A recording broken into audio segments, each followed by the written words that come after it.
বৈশ্য ও শূদ্র ও ক্ষৈত্র। কেন না আমাদের গুণ দেখে এবং কর্ম দেখে।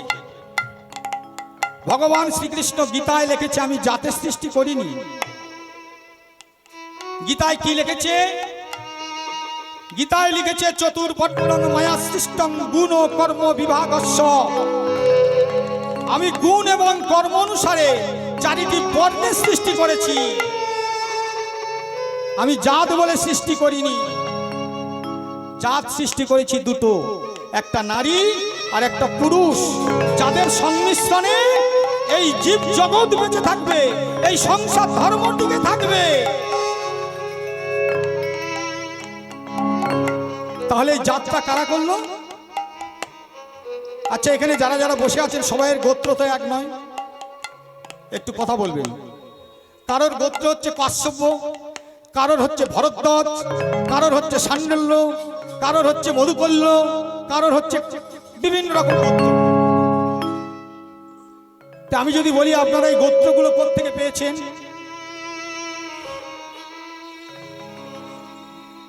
বলুন তো, হাত তুলে বলুন তো। আপনারা একজন হাত উঁচু করে বলুন যে আমি জানি, আমি বলছি। গোত্রগুলো কোথা থেকে পেয়েছে?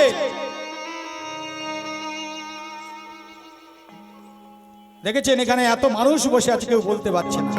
কত ভুল পথে আমাদেরকে পরিচালিত হতে হচ্ছে দেখুন,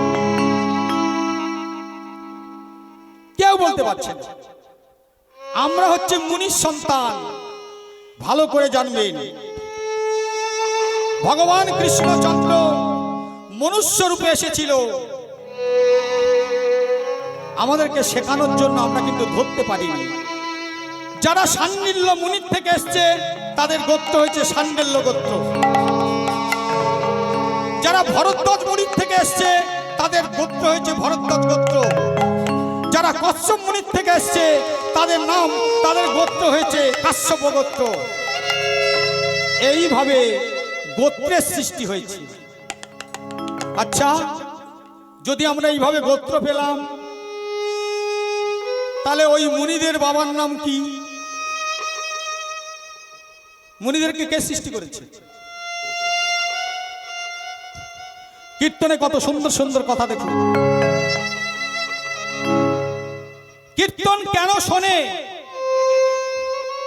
শুধু গাইলে আর নাচলে হয়ে যাবে বাবা? এর মধ্যে অনেক আধ্যাত্ম তথ্য লুকিয়ে আছে। এটা নাচা গাওয়ার জিনিস নয়। আজকের আমরা কি করছি? নাচা গাওয়ায় মেতে গেছি, তো ওদিকে পড়ে যাচ্ছে। ব্যাখ্যাটা মীমাংসা করি। তাহলে মুনিদের একজন তো পিতা আছে, তার নাম কি? মুনিরা সৃষ্টি করতে কে হয়েছে না, ব্রহ্মার থেকে এসছে। তাহলে মুনিরা যদি ব্রহ্মার থেকে হলো, তাহলে ব্রহ্মার বাবাকে কত ধাপে ধাপে এগিয়ে যাচ্ছে দেখুন। আমরা যে মানুষ, আমরা আমাদেরকে চিনতে পারিনি। আমরা কারা? ভালো করে শুনুন, আমি দেশের ছেলে, গুছিয়ে গুছিয়ে বলবো। কীর্তনটা এলোথেলো ভাবে বলা যায় না, গুছিয়ে গুছিয়ে বলতে হয়। এর জন্য অনেক পড়াশোনা করতে হয়। তো তাহলে ওই ব্রহ্মার বাবাকে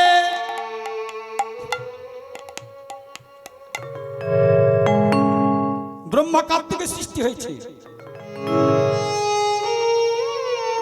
নারায়ণের নাভি কমল থেকে একটা পদ্মের সৃষ্টি হয়েছিল, জানেন তো?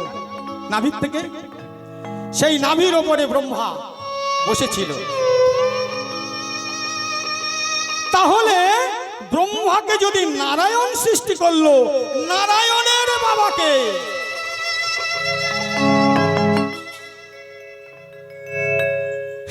কে? কই একজন বলুন তো, হাত উঁচু করে, যে আমি জানি। নারায়ণের বাবাকে পারবেন না বলতে? মহাশূন্য, যেটাকে সূর্য বলছি। সূর্য, ভালো করে বেদ পড়ে দেখবেন, বেদ, ঋগ্বেদের কথা বলছি। মহাশূন্য, সূর্য কিন্তু স্থির, পৃথিবী সূর্যের চারিদিকে ঘুরছে। অনেক বৈজ্ঞানিক রিসার্চ করেছে, তারা মহাকাশে গেছে, মহাকাশের উপরে দেখছে মহাশূন্য, সূর্যের কাছে কি কেউ যেতে পেরেছে আজও পর্যন্ত? অনেক বৈজ্ঞানিক গেছে চন্দ্রযান অভিযান করতে, কিন্তু ওই শূন্য। আমরা সবাই কিন্তু ওই শূন্যের সন্তান, শূন্য থেকে এসেছি, আবার কিন্তু আমরা ওই শূন্যে গিয়ে বিলীন হয়ে যাব।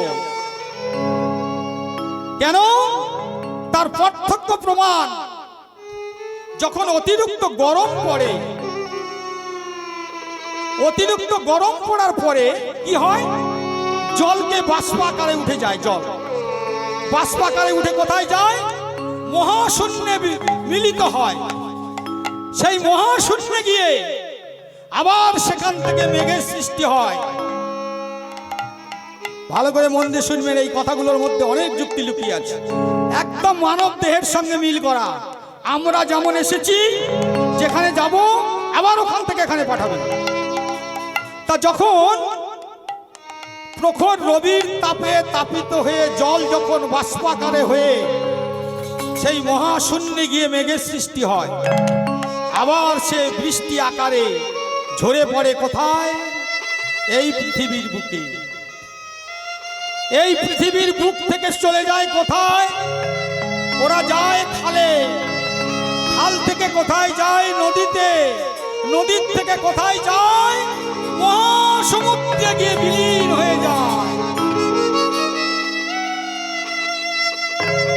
এ তো সব সিচুয়েশন আমাদের তৈরি করা আছে। তা আমরা যদি বুঝতে না পারি, আমরা যদি দিনরাত কলহ করি, হরি হরি বললে কি হরি পাওয়া যাবে? হ্যাঁ, পাওয়া যাবে না। সেই জন্য স্বামী বিবেকানন্দের মতো সন্তানের সৃষ্টি করতে বলেছে। স্বামী বিবেকানন্দ 5 মিনিট তাকে টাইম দিয়েছিল যে তুমি 5 মিনিটের জন্য বক্তৃতা দাও। 5 মিনিট বলতে গিয়ে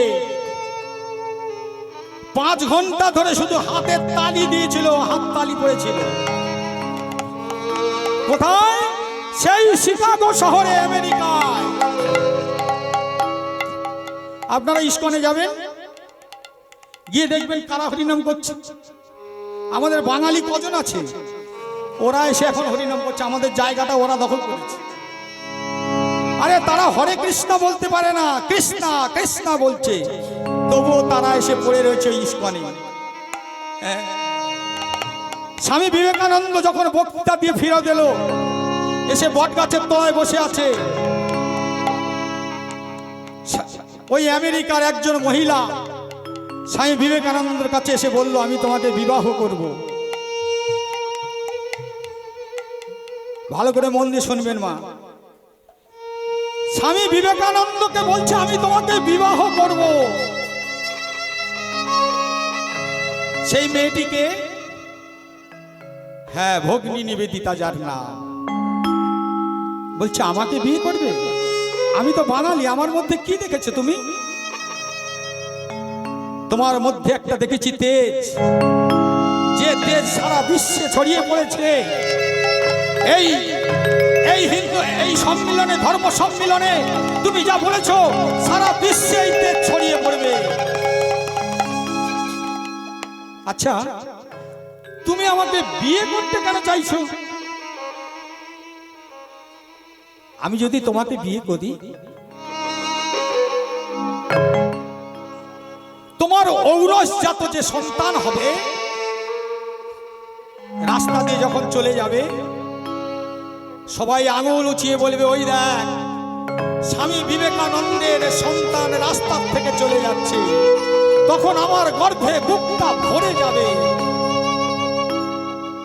ও, তাহলে কি বলতে চাইছে? মানে একটা সুসন্তান, সুবাবার, বাবা মায়ের সংমিশ্রণে সুসন্তান তৈরি হয়। বলছে আমি তো সন্ন্যাসী, আমি তো বিয়ে শাদী করবো না, আমি তো ত্যাগী মানুষ। আছে, এক কাজ করো, তুমি যখন আমাকে বিয়ে করতে চাইছো, এক কাজ করা হোক, তুমি আমার মা হয়ে যাও। এ কি বলছো সন্ন্যাসী? বলছে হ্যাঁ আমি ঠিক বলছি, তোমার যেমন আমার মতো একটা সন্তানের দরকার, আমারও তেমনি তোমার মতো একটা মায়ের দরকার।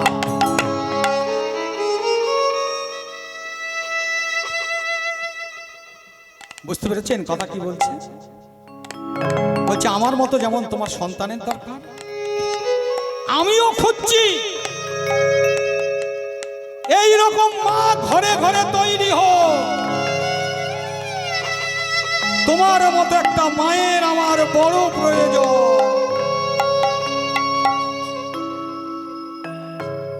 আর আজকালের মায়েরা কি করছে গো? কি করছে? সন্ধ্যেবেলায় তুলসী তলায় বাতি দেয় না, নাইটি পরে ঘুরে বেড়াচ্ছে। পরে যাচ্ছি, অপারেশন গুলো আমি যাচ্ছি পরে। তাহলে ধর্মপুত্র যুধিষ্ঠির উত্তর হয়ে গেল। অর্জুন চারটে চারটে ছেলেকে মেরে দিল। অর্জুন বলল নকুল আর সহদেবের কথাটা রইল বাকি। সহদেব গিয়ে দেখছে চারটে গর্ত ভর্তি হয়েছে, দুটো গর্ত ভর্তি হয়নি। তাই তো চারটে গর্ত কারা? শ্বশুর শাশুড়ি আর শালা আর শালি। এদেরকে ভরণ পোষণ করে। আজকালে বর্তমান যুগে কি হয়েছে জানেন? বিয়ে করার পরে এরা নিজের বাপের পায়ে হাত দিতে লজ্জা পায়। এরা বউকে নিয়ে শ্বশুর বাড়ি যায়, গিয়ে শাশুড়ি আর শ্বশুর মশাইকে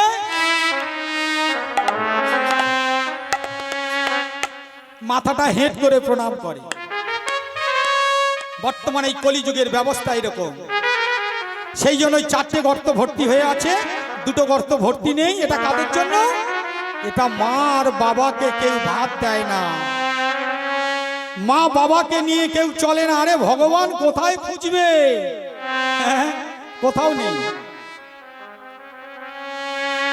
ভগবান খুঁজতে কোথায় যাচ্ছ? তীর্থে? তীর্থে ভগবান আছে? এই এখন উত্তর ভারত দক্ষিণ ভারত ট্যুর হয়, অনেকে চলে যায় তলিতল্পা গুছিয়ে নিয়ে। কি না বাবা আমরা তীর্থ করে এলাম। বেশ ভালো করেছো বাবা। পদকর্তা বললেন, রুদ্র জামাল গ্রন্থে লিখলেন, রুদ্র জামাল গ্রন্থের নামটা শুনে নেন। রুদ্র জামাল গ্রন্থে লিখলেন, ঘুরলে ভুবনে পাবি না সে ধন, পাবি না সে ধন, জ্ঞান নয়নে না ফুটিলে পরে, ফুটিলে পরে। কি বলছে দেখুন, সারা ভুবন যদি আপনি ঘোরেন, এই তলিতল্পা গুছিয়ে নিয়ে বগলে করে নিয়ে তীর্থ করতে যাচ্ছেন, ভালো কাজ করছেন, তো সারা জীবন যদি ঘোরেন এই বগলে থেকে যাবে তলিতল্পা, সেই ধনকে খুঁজে পাবেন না। কেন? বলছে মোহের যে ঝাপসা, মোহের যে চশমা পরে আছি। মোহ বলতে কি? মায়া। মায়ার যে চশমা পরে আছে, এই চশমা খুলে দাও। গাভীর দেহে হবি আছে, গাভী কি তা জানতে পারে, গাভী কি তা জানতে পারে। নাভীর গন্ধে আকুল প্রাণে পায় না মৃদ সে সন্ধান, পায় না সে তো সন্ধান,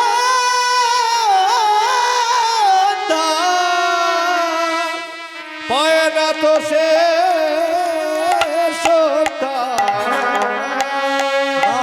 বলিয়ারি ভাই তো কত সুন্দর সুন্দর কথা বলে গেছে দেখুন। শুধু ঘুরলে কিচ্ছু হবে না, ঘুরলে ভুবন পাবি না সে ধন, জ্ঞান নয়ন না ফুটলে পরে। গাভীর দেহে হবি আছে, গাভী শব্দে কি? গরু। গরুর দুধ দিয়ে কি হয়? আমরা তো গরুর দুধ দুই, তাহলে গরুর দুধের থেকে যে ঘি তৈরি হয়, সেই ঘি যে গোবিন্দ সেবায় লাগে, গরু কিন্তু জানে না।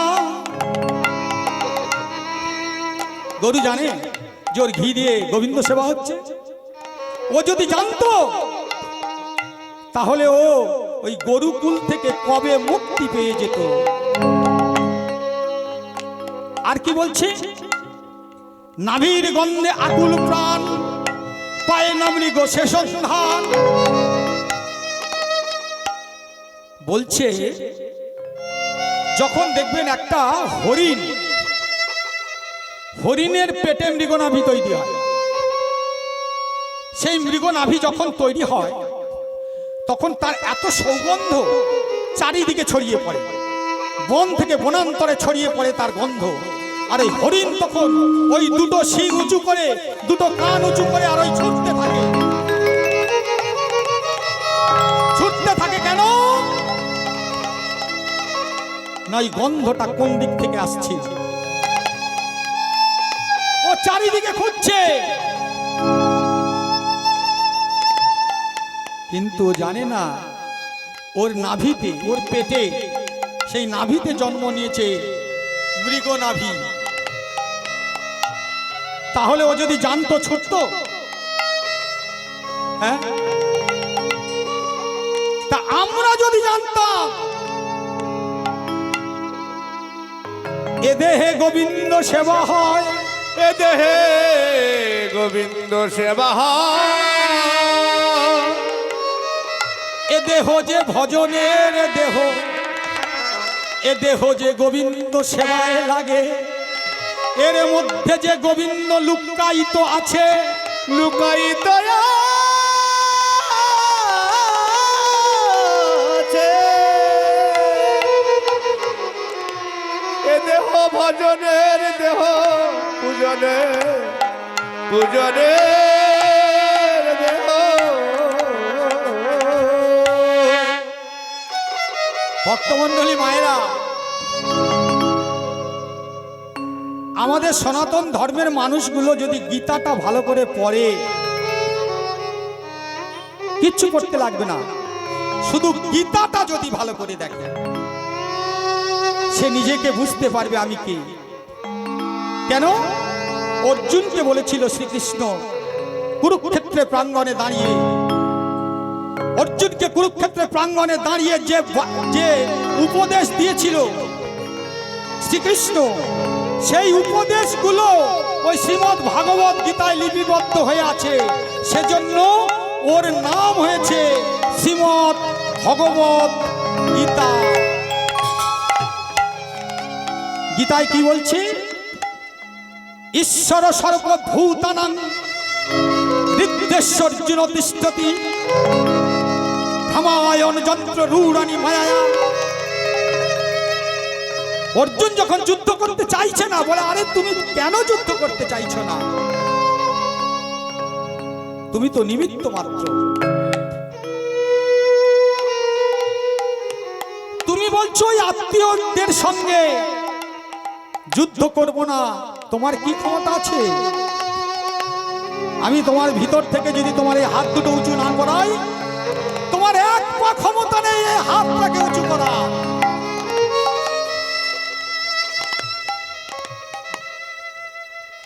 কত সুন্দর সুন্দর কথা গীতার মধ্যে দিয়েছে দেখুন। বলছে অর্জুন, ঈশ্বর সর্বভূতানাং হৃদ্যেশ্বর্জুন তিষ্ঠতি ভ্রমায়ণ সর্বভূতানি যন্ত্র রূঢ়ানি মায়া। পুতুল নাচ দেখেছেন? আগেকার দিনে পুতুল নাচ হতো, এখানেও হতো, ছোটবেলায় আমরা আসতাম দেখতে।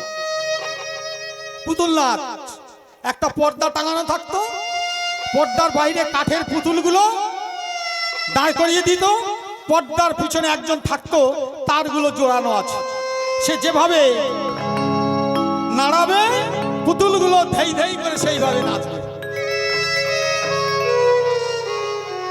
দেহটা একটা পর্দা, ভেতরে আছে কে? আত্মা। তার নাম কি? তার নাম হচ্ছে জীবাত্মা। তাকে আমরা কেমন করে বন্দি করেছি? এই দেহটা পর্দা। মাকড়সা দেখেছেন? মাকড়সা বড় বড় দেখবেন, বড় বড় জায়গা যেখানে অনেক জঙ্গল জঙ্গল আছে, অনেক পুরনো বাড়িতে গিয়ে দেখবেন বড় করে জাল পেতে মাকড়সা তার মাঝখানে বসে আছে। মাকড়সা আত্মসূত্রের জাল নির্মাইয়া, তাহারও ভিতরে আছে ভোগেরও লাগিয়া। ভোগেরও লাগিয়া।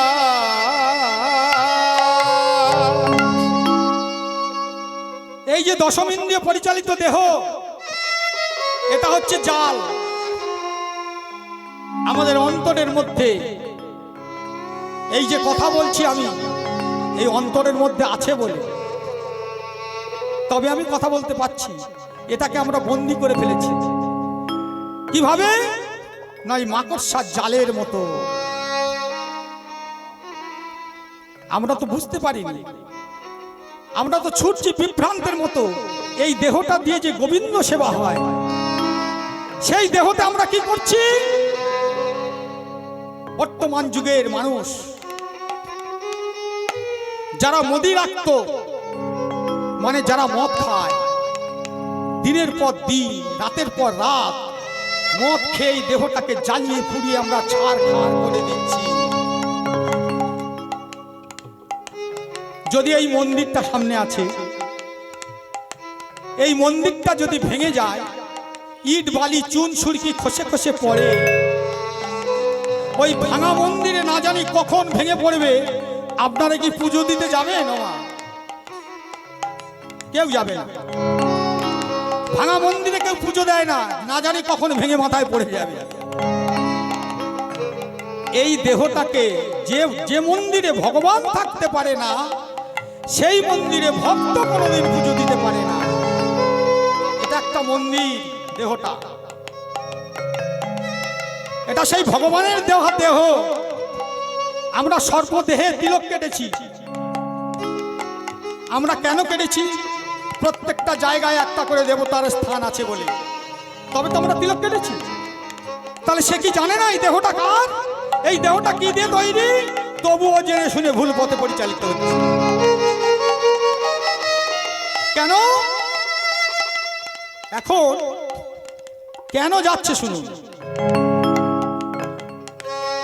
এখন এক জায়গায় আলোচনা হচ্ছে পৃথিবী ধ্বংস হয়ে যাবে, পৃথিবী ধ্বংস হয়ে যাবে। ছোট্ট একটা এক্সাম্পল শুনুন। পৃথিবী ধ্বংস হয়ে যাবে, ধ্বংস হয়ে যাবে বলে এরকম একটা রেওয়াজ তুলে দিয়েছে। তো যেই রেওয়াজ তুলে দিয়েছে, এখন খরগোশ বসে বসে চিন্তা করছে। তার জাত ভাইদের ডেকে নিয়েছি, খরগোশ ডেকে নিয়ে বলছে, শুনেছিস পৃথিবী নাকি ধ্বংস হয়ে যাবে? সবাই আলোচনা করছে। বলছে তাই? এখন ওদের আলোচনা দেখে এখন মানে হাতি বনে যারা থাকে, হাতি এলো, হাতিকে বলছে শুনেছো এই জঙ্গল সব এই পৃথিবী নাকি ধ্বংস হয়ে যাবে। হাতি বলছে তাই? বনের বাঘ বেরিয়ে এসছে, সেও শুনলো একই কথা। বনের সিংহ এসে, যে বনের রাজা সিংহ, সে বলছে কি রে তোরা কি আলোচনা করছিস? বলছে পৃথিবী ধ্বংস হয়ে যাবে। এখন এরা এই আলোচনা করছে। সেই আলোচনাটা কোথায় করছিল? একটা তাল গাছের গোড়ায়। আর তাল গাছে তো শুকনো পাতা থাকে। যেই শুকনো পাতাটা দম করে পড়েছে না, আর যেই আওয়াজ হয়েছে ওরা অমনি ছুটতে ছুটতে যাচ্ছে আর বলছে ওই পৃথিবী ধ্বংস হয়ে গেল, ওই পৃথিবী ধ্বংস হয়ে গেল। এরা সবাই ছুটছে। বনের যে সিংহ, যে বনের রাজা, সেও ছুটছে। একটা ছোট্ট শিগাল বেরিয়ে বলছে, এই দাঁড়া দাঁড়া দাঁড়া দাঁড়া দাঁড়া। শিগাল বলে না, শিয়ালের মতো ধূর্ত কেউ নেই, মানে চালাক। শিয়াল এখন বেরিয়ে বলছে, বন্ধু সব দাঁড়াও দাঁড়াও, তোমরা কোথায় পালিয়ে যাচ্ছ? বলে, শুনতে পাচ্ছ না, ওই সব পৃথিবী ধ্বংস হয়ে ওই দিক থেকে ধ্বংস হতে হতে আসছে, ওই জন্য আমরা পালিয়ে যাচ্ছি সবাই।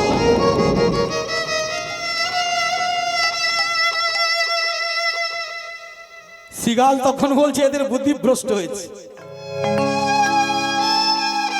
বনের রাজা যে সিংহ, সেও এই খরগোশের কথা ছুটছে। শিগাল বলছে, ঠিক আছে, তোমরা একটু শান্ত হও, একটু শান্ত হও, চলো তো দেখি, আমি যাব কোথা থেকে পৃথিবীটা ধ্বংস হচ্ছে দেখব, চলো আমি তোমাদের সঙ্গে যাব। এখন শিগাল তো আগে আগে যাচ্ছে, যেতে যেতে দেখছে, বলে কোথা থেকে পৃথিবী ধ্বংস হয়েছে? বলে, ওই তো ওইখান থেকে। শিগাল এখন ওই তাল গাছের গোড়ায় গিয়ে দেখে একটা শুকনো তালের ডাল পড়েছে, ওই আওয়াজ হয়েছে, ওরাও ওই বেগে ছুটছে। ভক্তমণ্ডলী মায়েরা, শিগাল যেরকম চালাক, সে যাচাই করে দেখলো পৃথিবীটা ধ্বংস হলো কিনা।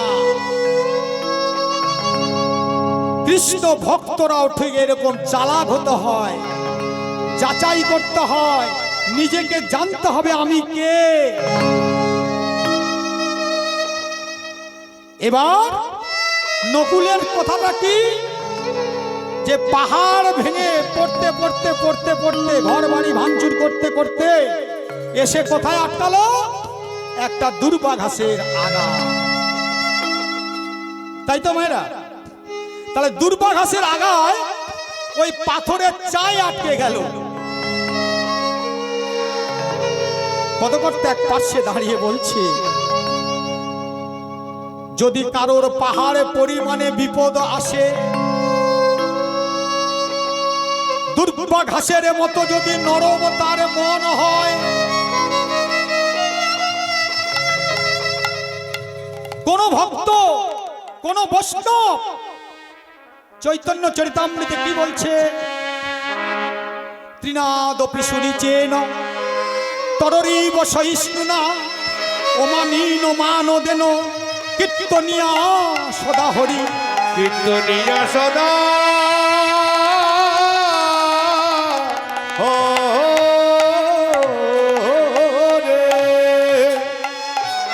বলছে, তৃণের মতো ছোট হও। তৃণ, তৃণ শব্দ কি? ঘাস। আস্তে আস্তে আস্তে আস্তে, তৃণ শব্দ কি? ঘাস। ঘাসকে আপনারা মারিয়ে যান, এই যে ঘাসের উপরে এই পাতন পাতা আছে দেখেছেন,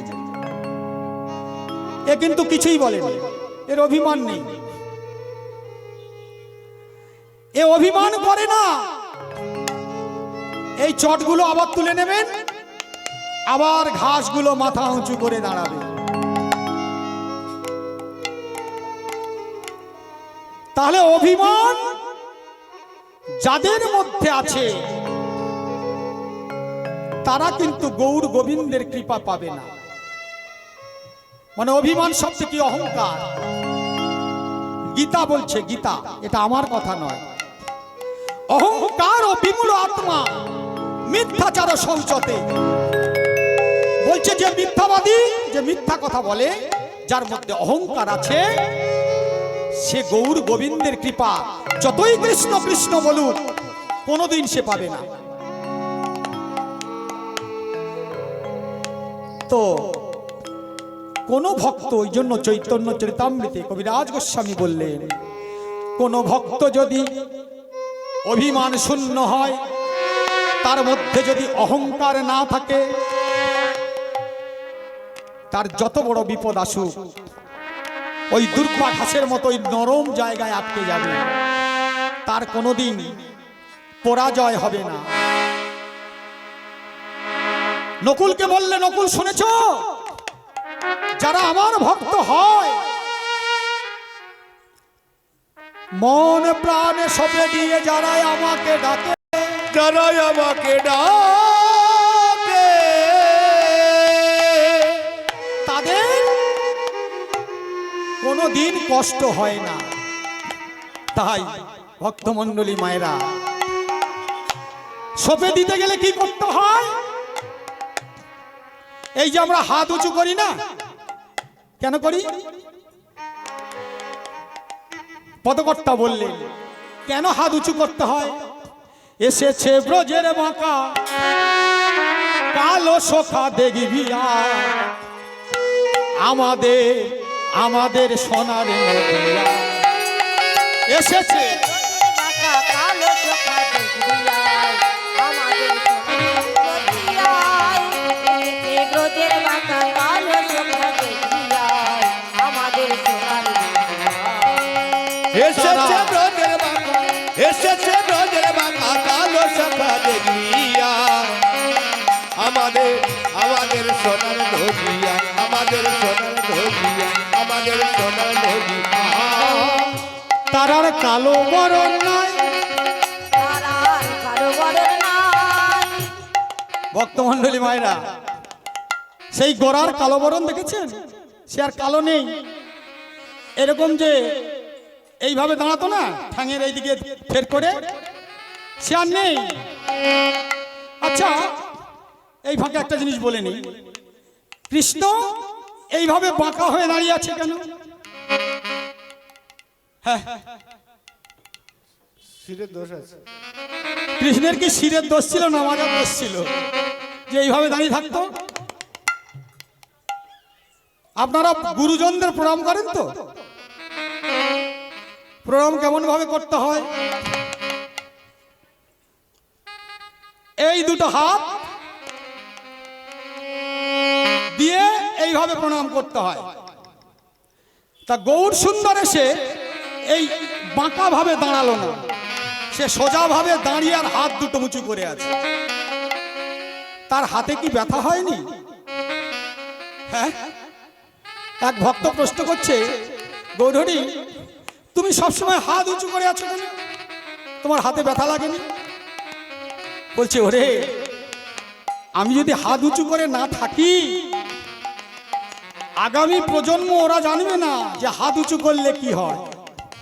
তাই সেই শিক্ষাটা দিতে এসেছে ব্রজের বাঁকা কালো সখা দেখবি আয়, আমাদের আমাদের সোনার নদিয়া। এসেছে ব্রজের বাঁকা, ব্রজের বাঁকা কালো সখা দেখবিয়া, আমাদের আমাদের সোনার নদিয়া, আমাদের সোনার নদিয়া। তারার কালো বরণ নাই, তারার কারো বরণ নাই। চলে গেছে গো হৃদয় গৌর প্রেমানন্দে হরি হরি বলো।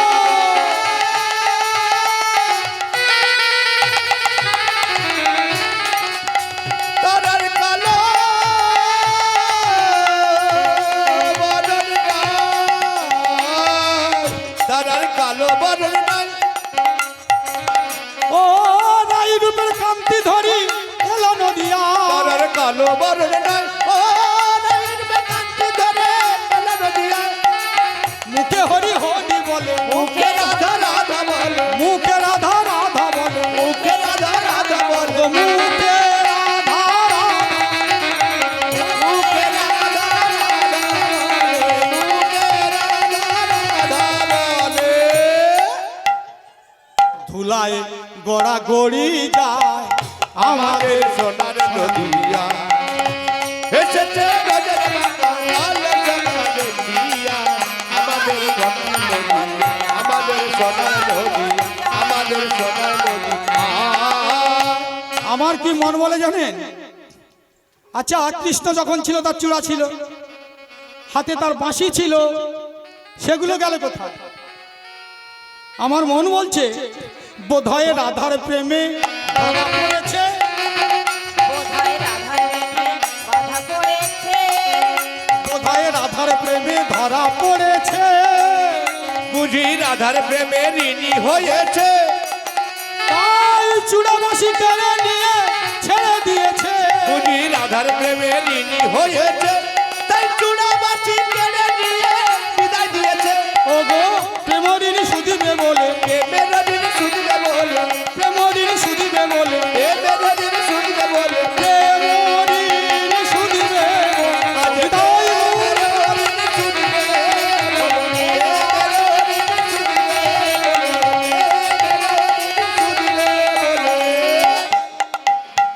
তাই তাই দাঁড়ে দাঁড়ে নামলা আমাদের আমাদের সোনার নদিয়া।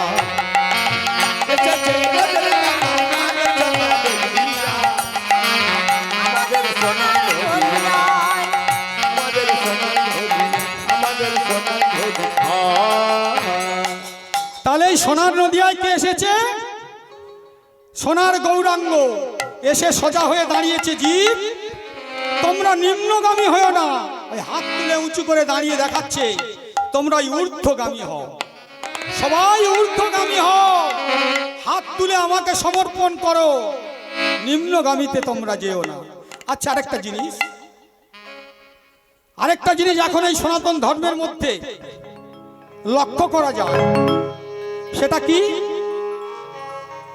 না এই হরিবাসরে যেদিন অধিবাস হয় বা যেদিন ধুলট বের হয় সেদিন এরা কি করে জানেন? ডিজে বাজিয়ে যায়।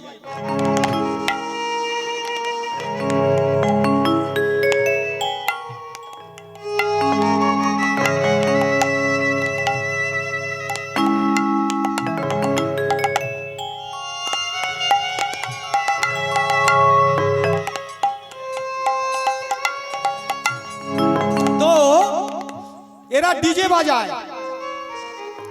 আচ্ছা মহাপ্রভু যখন এসেছিল সে কি ডিজে বাজিয়ে হরিনাম দিয়েছিল? বাবার একটু কথা বলবেন, কিন্তু কত ভুল প্রসেস দেখুন। আমি বলেছি না যে আমি দেশের ছেলে, যেখানে যেখানে সংশোধন করার দরকার টোটাল পালাটাকে তত্ত্বের মাধ্যম থেকে নিয়ে যাব। মানুষকে কিভাবে সেই পরম ব্রহ্মের কাছে মানুষ পৌঁছতে পারে। শুধু নাচলে গাইলে হবে না, আমরাও নাচ গান জানি মা। আমি খুব ছোট থেকে কীর্তন করি, আপনারা সবাই জানেন। এখন আমি বড় হয়েছি, আপনারা অনেকে ভেবেছেন আমি গান বাজনা ছেড়ে দিয়েছি, কিন্তু না, আমি 5 বছর প্রধানই করেছি, গান বাজনা চালিয়ে গেছি। এদিকে হয় না, দূর দূরান্তরে হয়। আমার ইউটিউব সার্চ করবেন কীর্তনিয়া জয়দ্রত মণ্ডল, সব জায়গায় আমার গান শুনতে পাবেন। তবে কীর্তনটা একটা কথা বলি, অতটা সহজ জিনিস নয়। গৌরাঙ্গ মহাপ্রভু কি করেছিল? এই ডিজে বাজিয়ে হরিনাম দেয়নি, সেই খোল করতাল নিয়ে হরিনাম করেছিল। এখনকার অধিকাংশ হরিবাসর কমিটি এদের জানা দরকার আছে, অপরাধ নেবেন না আমার। ডিজের দরকার নেই, 50টা খোল বের হোক, 100টা হোক না, 10টা খোল দিয়ে যাই, হরিনাম করি। খোলটা কেন নিয়েছিল? যিনি আমাদের চৈতন্য মহাপ্রভু, সেই খোল বাজিয়ে হরিনাম কেন করেছিল? খোলটা কে আগে জানতে হবে। এই খোল কেন হরিনামে বাজে?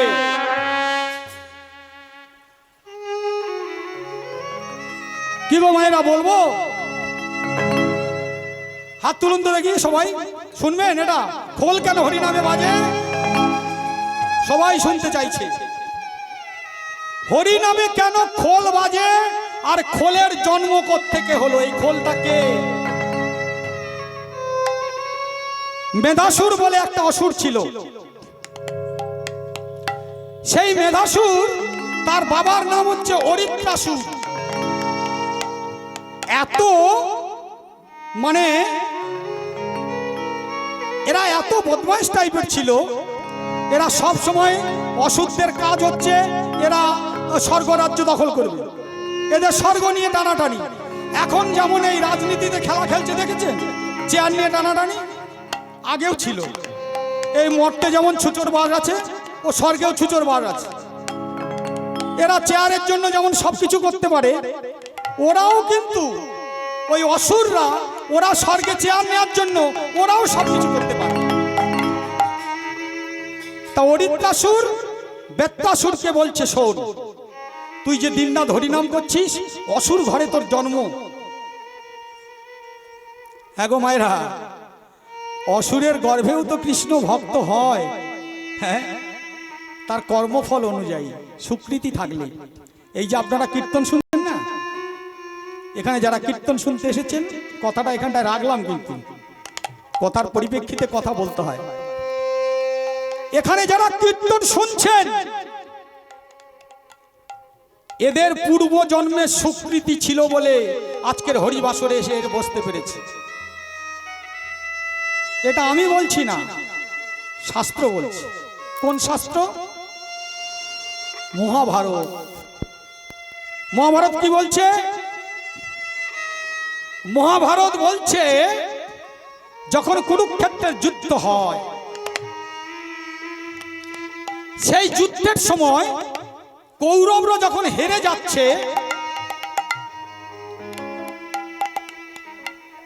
তখন দুর্যোধন ভীষ্মের কাছে গিয়ে বলছে, দাদু,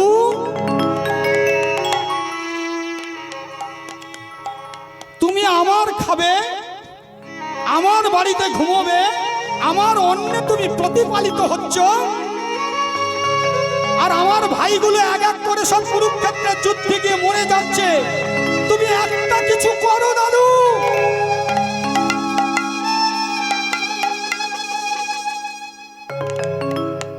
ভক্তমণ্ডলী মায়েরা, যখনই খাওয়ার তুলনা দিয়েছে না,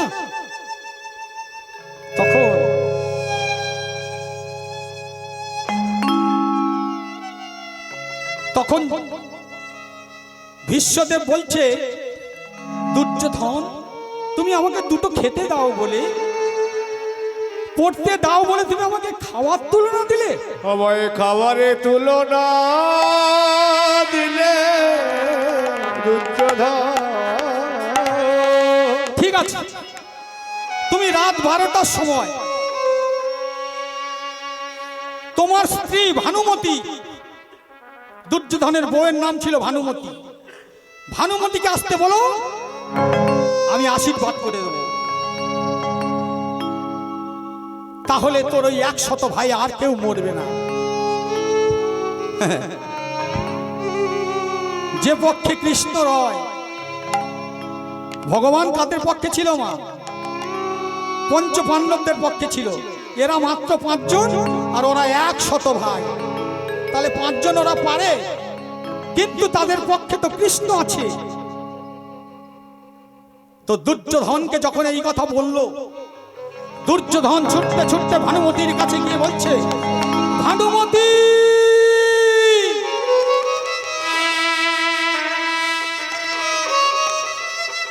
ভানুমতি গৃহের বাহিরে এসে বলছে, কি গো স্বামী? দুর্যোধনকে বলছে, স্বামী, তুমি এত এত উতলা হয়েছো কেন?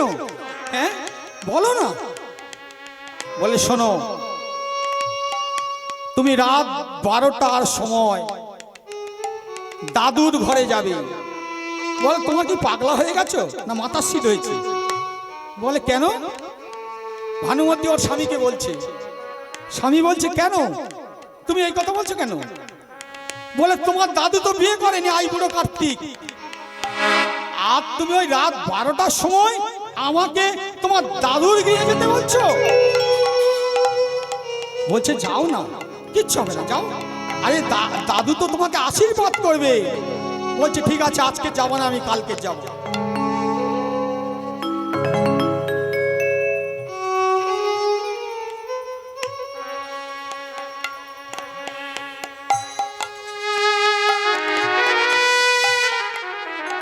বলছে, আজকে নয়, কালকে যাব। সেই অবসরে ভক্তাধীন ভগবান কৃষ্ণচন্দ্র ঠিক সেই সময়, সেই 12টার সময় দ্রৌপদীর ঘরে গিয়ে কোড়া নাড়ছে আর বলছে, দ্রৌপদী, দ্রৌপদী। দ্রৌপদী তখন বলছে, কে? কৃষ্ণ। দরজা খুলে দিয়ে বলছে, কৃষ্ণ, তুমি এই রাত 12টার সময় আমার গৃহে কেন?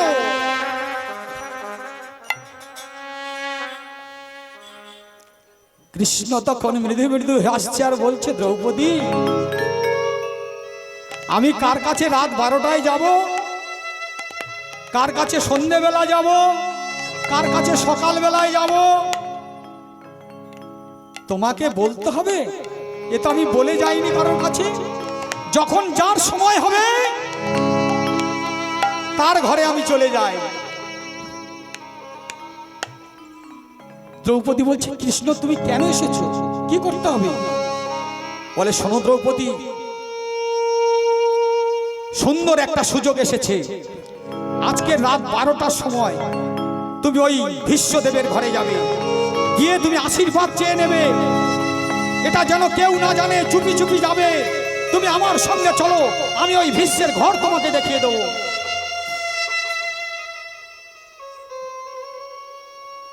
দ্রৌপদী তখন চুপি চুপি পাটাকে খুব চেপে চেপে ফেলছে, চুপি চুপি যাচ্ছে কার ঘরে? মানে ভীষ্মের ঘরে। চুপি চুপি গিয়ে ঘরে ঢুকতে যাবে, কৃষ্ণ বলছে, দ্রৌপদী দাঁড়াও। ঘুরে পড়ে বলছে, কৃষ্ণ কেন? বলে, জুতো দুটো খুলে যাও। গুরুজনদের ঘরে ঢুকতে গেলে জুতো খুলে রেখে যেতে হয়। এটা তো কৃষ্ণের চালাকি। যেই দ্রৌপদী জুতো দুটো খুলে কৃষ্ণ এগিয়ে যাচ্ছে, মানে ভীষ্মের ঘরের দিকে যাচ্ছে, আর কৃষ্ণ কি করেছে? ওই দ্রৌপদীর দুটো জুতো নিয়ে আর বক্ষে জড়িয়ে ধরেছে। বক্ষে জড়িয়ে ধরেছে। ভক্ত দেখুন, ভগবান কেমন দেখুন, ভক্তের জুতো নিয়ে বক্ষে জড়িয়ে ধরে দেখছে যে এতে কত শান্তি পাওয়া যায়। দেখি, ভক্তরা তো আমার জন্য কাঁদে, কেন কাঁদে সেই উপলব্ধি করার জন্য দ্রৌপদীর ওই জুতো দুটো নিয়ে বক্ষে জড়াইয়ে ধরে কাঁদছে। আহা, আরে বলছে, এমন শান্তি আগে দেখি না,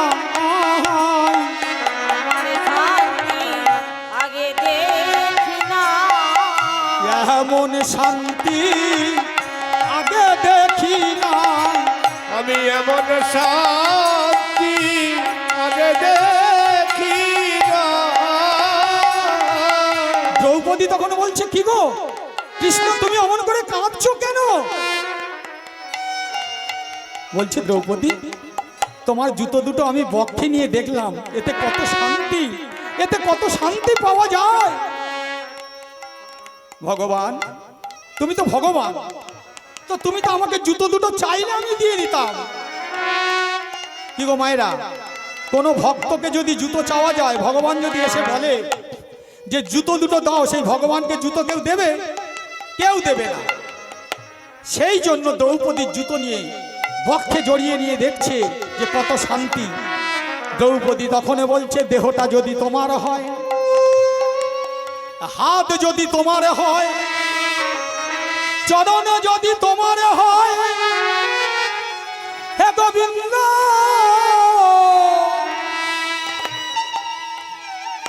জুতো তো তোমার, তাহলে তুমি কি আমার জুতো পরেছো? বলে, তোমার জুতো তুমি পরেছো, ওরে তোমার জুতো তুমি নিয়েছো, তোমার জুতো তুমি নিয়েছো, তোমার জুতো তুমি নিয়েছো। শোনো শোনো হে গোবিন্দ, তোমার জুতো তুমি নিয়েছো। ওরে শোনো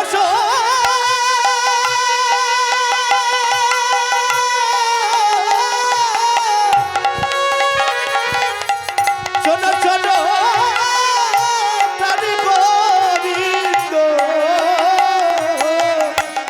তোমার জুতো তুমি নিয়ে, ওরে শোনো শোনো, তুমি নিয়েছো, ওরে শোনো শোনো আমার প্রাণ গোবিন্দ, তোমার জুতো তুমি নিয়েছো। বলি তোমার জুতো তুমি নিয়েছো। দ্রৌপদী, তুমি চুপি চুপি যাও দাদুর ঘরে। দ্রৌপদী গিয়ে কি করেছে? চুপি চুপি গিয়ে দাদুর পায়ে হাত দিয়ে বলছে, দাদু। যেই দাদু বলেছে না, সঙ্গে সঙ্গে ভীষ্ম আশীর্বাদ করে দিল, যাও তোমার স্মৃতির সিঁদুর অক্ষয় হোক। আশীর্বাদ নেওয়ার পরে বলছে, দাদু আমি তো দ্রৌপদী। হ্যাঁ, তুমি দ্রৌপদী? আরে আরে তুমি কেন আমার ঘরে এসেছো? দ্রৌপদী, এ তো দুর্যোধন আর আমি, এই দুজন ছাড়া তো কেউ জানে না। তুমি কি করে জানলে দ্রৌপদী যে আমার ঘরে তুমি রাত 12টায় এলে? দ্রৌপদী হাসতে হাসতে বললেন, ভগবান শোনো দাদু, কেউ না জানলে একজন জানে, সেটা হলো ভগবান কৃষ্ণ। আমরা যে যা করি না কেন, সবাইয়ের চোখ সবাই ফাঁকি দিলেও ওই ওপরে যে বসে আছে ওর চোখ কেউ ফাঁকি দিতে পারবে না। তারপর দ্রৌপদী তখন বলছে, কৃষ্ণ আমাকে পাঠিয়েছে। ভীষ্ম তখন ওই সরসজ্জায় শুয়ে শুয়ে বলছে, আরে কৃষ্ণ, সে কৃষ্ণ কোথায়? দ্রৌপদী তুমি একবার আমার ঘরে আসতে বলো, আমি অনেক দিন কৃষ্ণকে দেখিনি।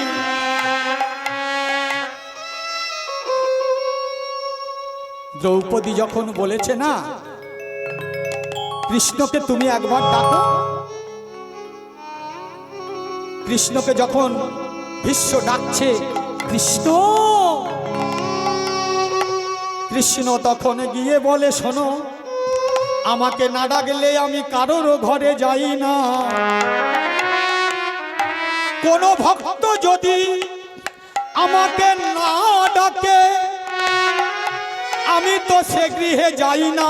সে গৃহে যাই না। দ্রৌপদী, কৃষ্ণকে আমার ঘরে আসতে বলো। কৃষ্ণ যখন গেছে বলছে, কৃষ্ণ বলো তো আমার কি অপরাধে আমি এই 54 দিন এই 54টা কাঁটার ওপরে শুয়ে আছি? তুমি একবার বলো কৃষ্ণ, আমার কোন জন্মের পাপ? ভগবান কৃষ্ণচন্দ্র বলেছিল, এ তো পূর্ব জন্মের পাপ।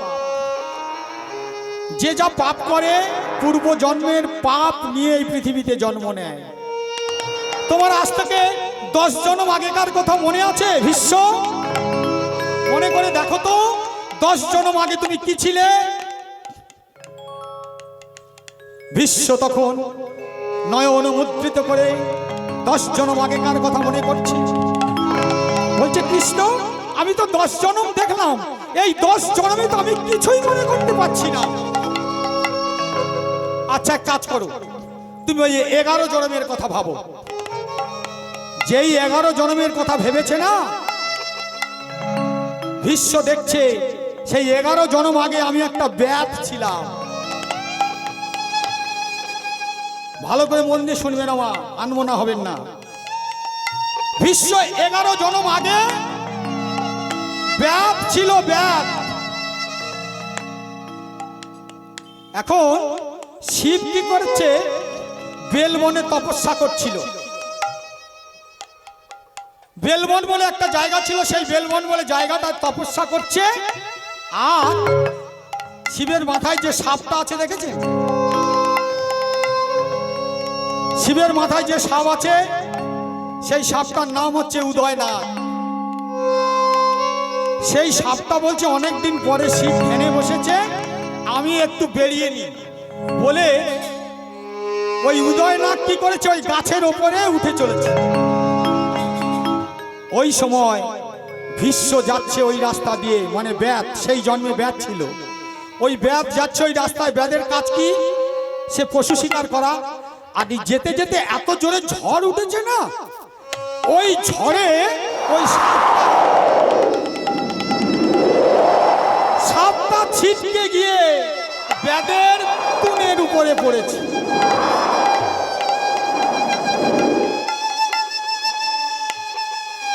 ব্যাধের যেই তুনের উপরে পড়েছে, মানে তুন থাকে তীরকাঠি, সেই তীরকাঠির উপরে যেই পড়েছে, ওই সাপটাকে নিয়ে ব্যাধ কি করেছে, এরকম ছুঁড়ে ফেলে দিয়েছে। যেই ছুঁড়ে ফেলে দিয়েছে, সেই পরিবিত পর একেবারে ফেনী মনসা কাঁটার উপরে গিয়ে পড়েছে। যন্ত্রণায় ছটফট করছে। ছটফট করতে করতে এদিকে শিবের ধ্যান ভঙ্গ হয়ে গিয়ে শিব আর ওই উদয়নাথকে পাচ্ছে না, ডাকছে উদয়নাথ,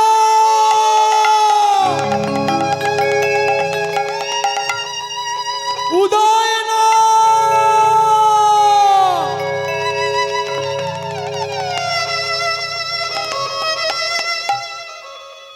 উদয়নাথ কাঁদতে কাঁদতে বলছে, ওগো প্রভু, আমি এই কাঁটার মধ্যে শুয়ে আছি।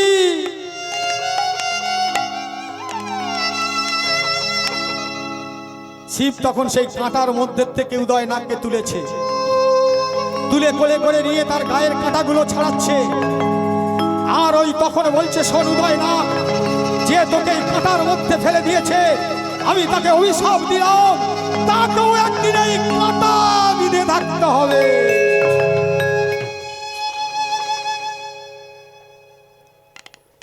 তাহলে সেই জন্মে ওই উদয়নাথ কে ফেলে দিয়েছিল ওই ব্যাপ, যে এখন বিশ্ব 54 দিন ওই সরসজ্জায় আছে সেই কাঁটার উপরে বিধে। কার অভিশাপ?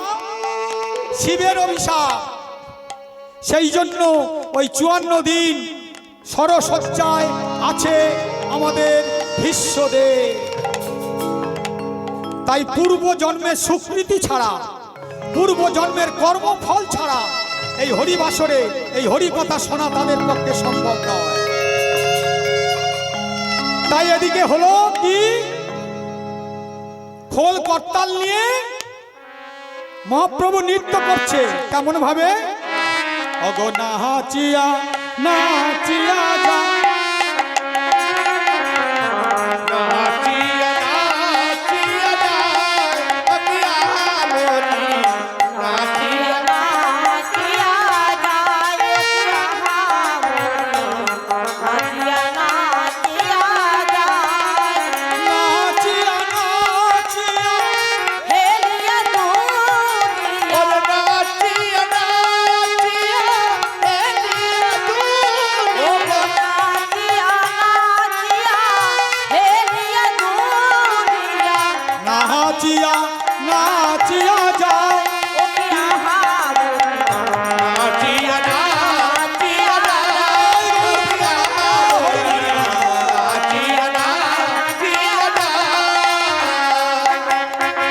নেচে নেচে চলেছে,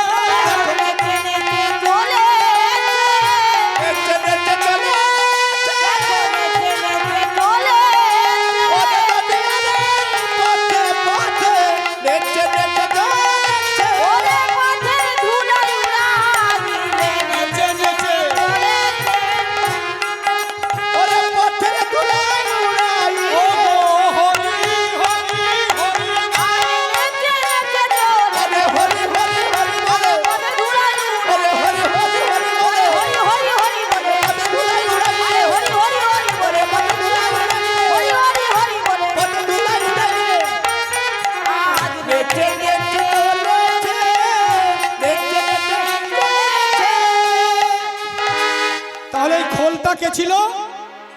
খোল ছিল অরিত্রাসুর, এর নাম হচ্ছে মেধাসুর। এখন মেধাসুর কৃষ্ণ ভক্ত, এর বাবা বলছে ওই স্বর্গ রাজ্য ওই দেবতাদের সব হাত কেটে এনে আমাকে দিতে হবে, ওই স্বর্গ রাজ্য দখল করে দিতে হবে, আমি স্বর্গ রাজ্যের রাজা হব। এখন অরিত্রাসুরের কথা শুনে মেধাসুর বলছে, বাবা এই বয়সে আর এরকম করো না, তুমি কৃষ্ণ ভক্ত হয়ে যাও। বলছে তোকে যেটা বলছি তুই সেইটা কর। তো এবারে ও কি করেছে, সবাইয়ের হাত কেটে এনে দিয়েছে। দেওয়ার পরে অরিত্রাসুর বলছে, আর হাত কারোর বাকি আছে? বলছে হ্যাঁ বাবা, একজনের বাকি আছে, সেটা হলো তোমার ছেলের হাত। ওদিক থেকে দেবতারা গিয়ে নারায়ণের কাছে বলছে, নারায়ণ সব হাত পাত কেটে নিয়ে ওই অরিত্রাসুরের ছেলে মেধাসুর কি করতে চাইছে, ওকে তুমি শান্ত করো। সুদর্শন চক্রকে পাঠিয়ে দিয়েছে। সুদর্শন চক্র, তুমি শীঘ্রই যাও, ওই মেধাসুরের হাত মুন্ড কেটে ফেলো। মেধাসুর তখন ওই দুটো নিজের হাত দুটো বাবার পায়ে হাত দিয়ে প্রণাম করছে। ওদিক থেকে মানে নারায়ণ কি করেছে, চক্র পাঠিয়ে দিয়েছে।